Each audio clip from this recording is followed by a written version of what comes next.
The sun refused to move. At first I thought it was my imagination. I was hiking alone, the trail crunching softly beneath my boots, the air heavy with pine. I stopped to catch my breath and noticed the sun sitting in the exact same spot it had been an hour ago. My phone read 14:17. I locked the screen, then checked again. 14:18. Time passed, but the sky stayed frozen. I felt a thin line of unease crawl along my skin. I told myself it was nothing. I had been walking for hours, and maybe I just hadn't noticed the slow shift. Still, the light didn't change. No shadow stretched. Everything was stuck in a permanent late-afternoon glow. I pushed forward.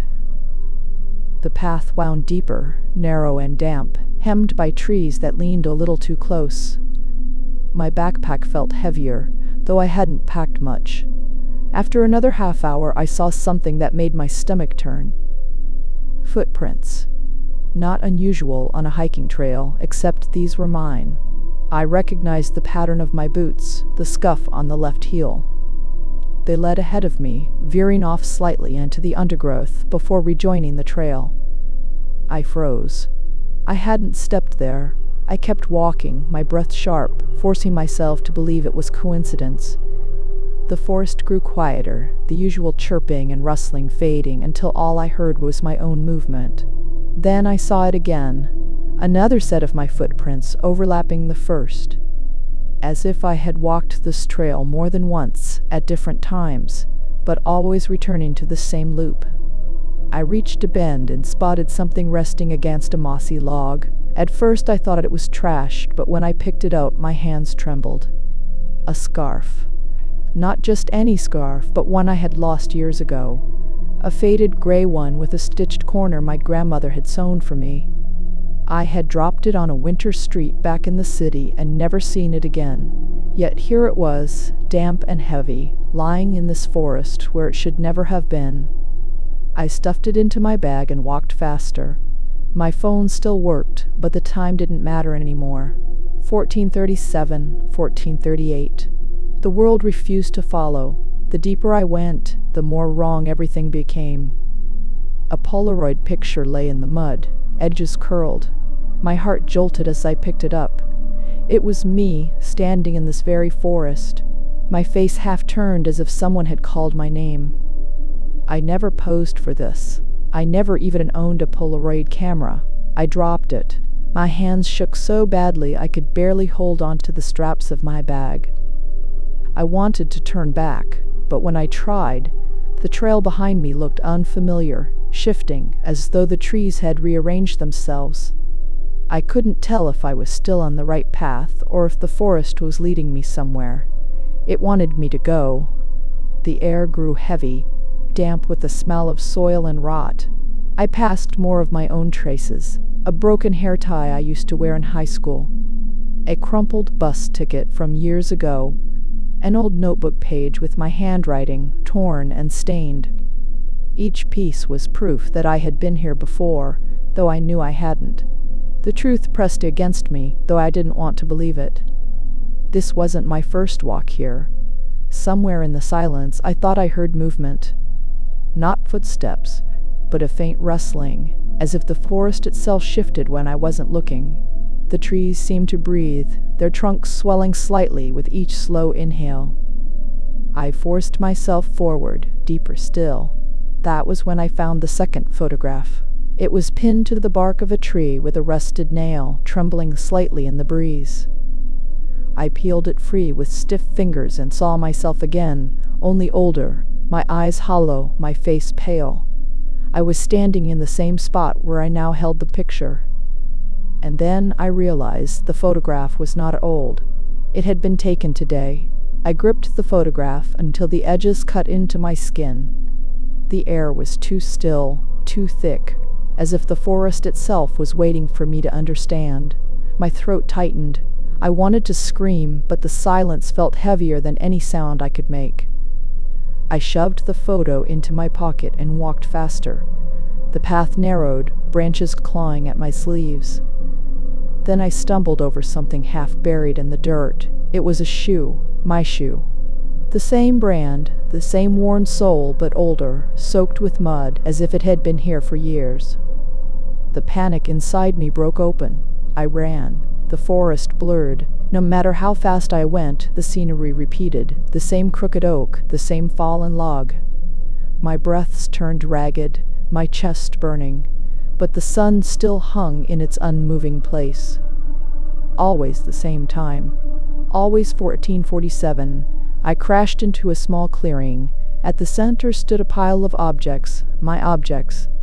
Scarves, notebooks, photographs, even broken electronics I had thrown away long ago.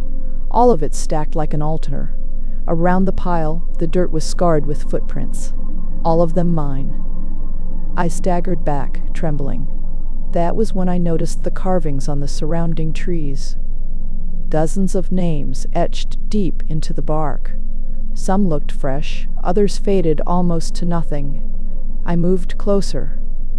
My own name was there, scratched again and again, as if I had written it in desperation each time I came back. I touched the carving. The wood felt warm, pulsing faintly, as though it had a heartbeat. The truth hit me. This forest was not just a place. It was alive, and it fed on us. Time here was not broken by accident. It was held still, stretched and rewoven, so that those who entered would walk the same paths until they burned out. Every object I found was a leftover from another loop. Another me. I looked at the altar again and felt dizzy. There were too many things, more than I could ever remember losing, more than could belong to just me. I turned slowly, and in the shadows at the edge of the clearing I saw her. She looked exactly like me, only thinner, her skin pale, her eyes hollow. She watched me without moving, and in her hand was another photograph. She lifted it slightly, showing me my own face. Then she stepped back into the trees and vanished. I dropped to my knees. The forest would not let me leave. It never had. Each time I thought I was here for the first time, it was only another turn of the same loop. The names on the trees proved it. Others had come before me. Others would follow. My phone buzzed in my pocket. I pulled it out with shaking hands. The screen lit up. 1447. Always the same, always the same. And for the first time I understood. The forest was not keeping me lost. It was keeping me alive, for as long as I could walk, as long as I could fear, as long as I could feed it with pieces of myself. The sun would never move, the day would never end, and I would never leave. The air was sharp with the smell of pine when we reached the lake. Evening light slid across the water, smooth and silver, as if the surface was holding its breath. I remember how quiet it was. No birds, no wind, only the crunch of our boots on the damp ground. There were 3 of us. Clara carried the tent rolled against her shoulder. Ryan dragged the heavy bag with food and gear. I walked behind them, watching the trees close in around us. The forest seemed to press against my skin. We set up camp near the shoreline. The lake stretched out like a dark sheet of glass. Clara laughed when she struggled with the tent poles, and Ryan made a joke about us sleeping under the stars instead. The sound of their voices felt safe. It almost made me forget the silence around us. When night fell, the temperature dropped. We sat close to the fire, the flames painting our faces orange. Ryan opened a bottle. Clara told a story from college, and I just listened. I kept staring at the lake. The water didn't ripple. It looked frozen, though I knew it wasn't. We crawled into the tent after midnight. The forest was so still it felt like the world had stopped. I was close to falling asleep when I heard it. My name. It was soft, stretched, as if whispered from far away. At first I thought Clara was talking in her sleep, but then I realized the voice was outside. It came from the trees, hushed and careful, like someone trying not to wake the others. I held my breath. Then I heard it again, but this time the voice spoke Ryan's name. I sat up. Clara stirred, frowning in her sleep. Ryan didn't move. The voice repeated his name again, only it didn't come from the same place. The sound slid around the tent, left, then right, then behind us, as if the forest itself was calling him. My skin went cold. "Did you hear that?" Clara whispered. She was awake now, eyes wide in the dark. I nodded. My throat was too dry to answer. Ryan finally turned, annoyed. "What?" "You two are acting like kids." Before we could respond, all three of us froze. The voice spoke again, but this time it called Clara, then me. The same tone, the same soft whisper, but echoing from different directions at once. Clara grabbed my arm so hard it hurt. "That's not funny." "It's not me," I said. The whisper came closer, curling around the thin walls of the tent, pressing against the fabric. My name again, clear enough to make me flinch. None of us slept that night. When dawn came, pale and weak, the fire was long dead. We stepped outside together, still shaken, and what we saw made Clara gasp. Fresh footprints circled the tent, dozens of them. The ground was damp from the night air, and the prints were sharp, deep, as if whoever left them had been walking only minutes before. They weren't ours. They were too large, the stride uneven, some dragging across the dirt like something half crawling. Ryan knelt, touching the soil. "They're new," he said quietly. We scanned the trees, but the forest gave nothing back. No broken branches, no movement, only the endless silence. We tried to laugh it off. Ryan said maybe some hikers had passed during the night. Clara suggested an animal, though the prints were human, unmistakably human. Still, we packed our things tighter and kept the fire going through the day. But the voices didn't stop. At first they stayed faint, drifting across the water, calling our names in the same whisper. Then they started repeating what we said. Not right away, but a second later, twisted slightly, as if mocking us. When Clara asked if anyone wanted coffee, a moment later the forest echoed, "Coffee." The word was stretched, broken, like it was spoken through water. Ryan cursed and shouted into the trees, demanding to know who was there. The forest answered him back, the same curse, but dragged low and strange. I wanted to leave. Every hour the voices grew clearer, sharper, and the silence between them became heavier. It felt like something was listening, waiting. That night, we didn't speak much. Every word we said returned to us, slower, distorted, but growing closer to perfect. And then, just before I closed my eyes, I heard something that froze me. The voice repeated my own laugh, not Clara's, not Ryan's, mine. I sat up so fast my head hit the tent wall. The sound was too exact. My laugh, copied and thrown back at me from the trees. Clara heard it too. She pressed her hands against her mouth as if to keep from making another sound the forest could steal. Ryan tried to act calm, but I saw his hands shake when he lit the lantern. "It's some kind of echo," he muttered, sound bouncing off the water. But even he didn't believe it. The voices grew louder as the night dragged on. They called each of us, first from the left, then the right, then above, as if the sky itself had learned our names. When we tried to ignore them, they began to repeat every movement, a cough, a sigh, even the shuffle of fabric when we shifted inside our sleeping bags. The forest was empty, but we weren't alone. By morning, Clara's eyes were red from crying. Ryan looked ready to snap. We stepped outside and new footprints circled the tent. The same heavy tracks as before, except this time they led straight to the edge of the lake. The water was calm, almost polished, no ripple where the prints ended. Clara whispered. It went into the water. Ryan cursed again, louder, but the forest threw the sound back at us instantly, no distortion this time. It was his voice, perfect and sharp. We froze. That was the first time the echo had sounded real. No delay, no warping. Just Ryan speaking twice. Hours crawled by. We didn't dare pack up and move. Somehow we all knew leaving would mean stepping closer to whatever was playing with us. So we stayed. The voices didn't stop. By the third night, they no longer waited for us to speak. They spoke first. My name. Clara's name. Ryan's. Each voice copied us so cleanly it was like hearing ourselves from outside the tent.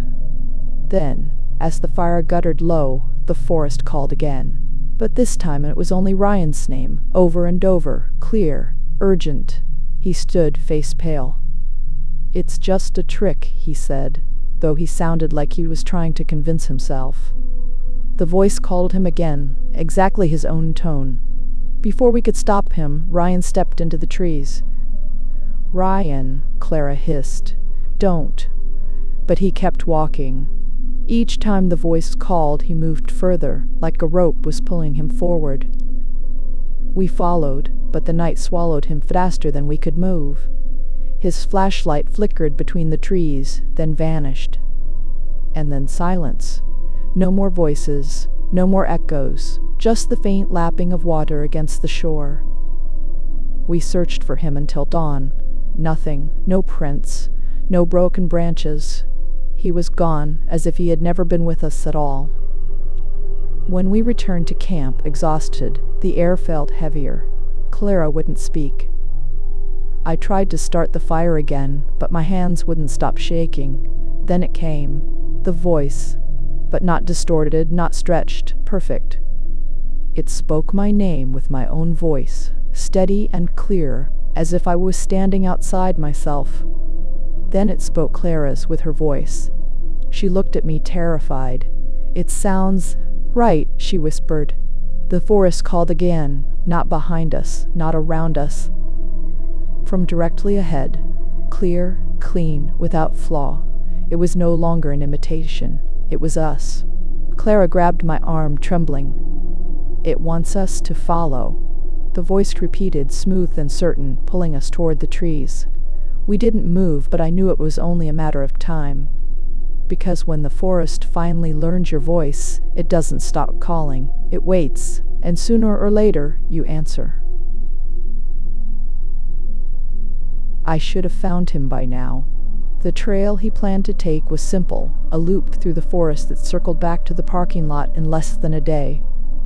My brother, Adrian, knew these woods better than most people.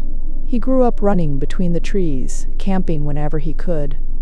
But when he did not return, I felt something coil inside me, a weight that pressed on my chest until I could not ignore it anymore. I left before sunrise. The air was damp, thick with the smell of moss and soil. I walked the trail he had taken, calling his name from time to time, my voice swallowed by the trees. Hours passed. Nothing answered me except the rustle of leaves and the distant tapping of woodpeckers. It was late afternoon when I saw the cabin. It was not on the map. The logs were gray with age, the roof sagging, the windows dark. It stood in a clearing, half hidden behind a wall of undergrowth, as if the forest wanted it covered.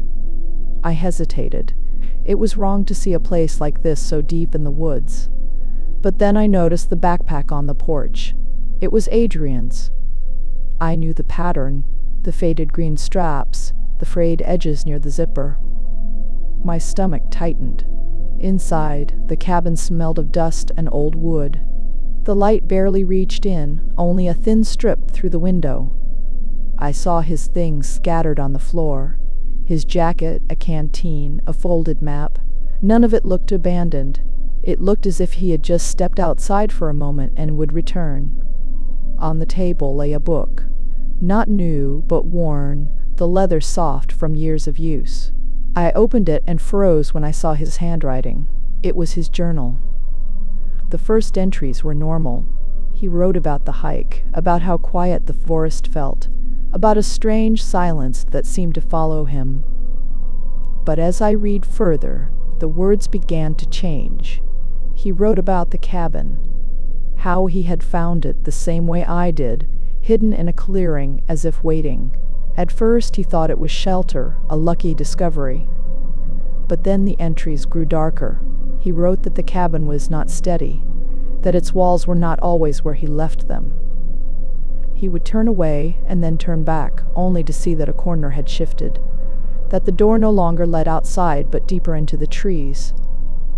One night he tried to open the window for air, only to see not the clearing but a room he did not recognize, lit by pale blue light. I closed the book for a moment, my hands trembling. The forest outside was silent, too silent. I could hear only my own breathing. I told myself it was exhaustion, that Adrian had been alone too long and his mind had played tricks on him. But still I kept reading. The later pages were filled with short notes, almost frantic. He wrote that the cabin breathed at night, that the walls swelled as if lungs filled inside them. He said the floors stretched when he walked, lengthening the rooms so that he never reached the same corner twice. And then one sentence, written with pressure so hard the pen tore the page. "The cabin wants me to stay." I pushed the book away and stood. My throat was dry. The air in the room felt heavy, as if the walls were leaning closer. I stepped toward the door. I pressed my hand against the wall. It was warm. I pulled it back quickly and nearly dropped the journal. The next doorway opened into a small room. In the middle stood a chair. Adrian's jacket was draped over it, as if he had just sat there moments before. I called his name. My voice came back to me in a whisper, too close, as though someone repeated it an inch from my ear. I stepped closer. The chair creaked. For a second, I thought I saw someone sitting in it, the outline of a shoulder, the shadow of a head. I blinked, and it was gone. Only the jacket remained. The journal slid open in my hands, its pages moving as if stirred by breath. I read a line I hadn't noticed before, scrawled across the margin. "The rooms grow when you look away." I forced myself to close the book. I didn't want to see more. I turned back toward the hallway, but the door had moved again. Now it was on the opposite wall. The cabin was rearranging itself around me. I pushed through the new doorway, hard hammering. I found myself in another room, larger, with a window. I rushed to it, desperate for air, for proof that the forest still existed outside. But when I pulled back the curtain, I saw not trees, but a reflection. The room itself, copied in the glass, with me standing inside it. Except I wasn't alone in the reflection. Behind me, in the mirrored version of the room, stood Adrian. His face was pale, his mouth open as if speaking, but no sound reached me. His eyes locked on mine. I spun around. The room was empty. I pressed my forehead to the window. My reflection stared back, but Adrian was gone. The journal fell open in my hands again, to the very last page. A sentence appeared there, one I swore hadn't been written before, the ink still wet. "You are part of it now." I dropped the book and stumbled back. The cabin creaked, its beams shuddering as if adjusting to fit me. The floor stretched, pulling the door farther away. The chair scraped across the room on its own, settling into a corner as though waiting for me to sit. The realization hit me with the weight so heavy I could hardly breathe. Adrian hadn't disappeared. He had been absorbed. The forest wasn't a place, the cabin wasn't a shelter. It was all one thing, alive, endless, and it wanted me to stay. I backed toward the shifting door, every nerve in me screaming to get out. But as I reached it, the wood seemed to ripple, folding inward, showing not the clearing, but another hallway. Another choice. Another trap. I heard my brother's voice then, faint, strained, but clear, calling my name from deep inside the walls, not from outside, from within. I stood frozen, the journal at my feet, the house waiting. I knew if I stepped through again I would never leave. But if I turned back, I might never know what had become of him. The cabin waited for my decision, breathing around me.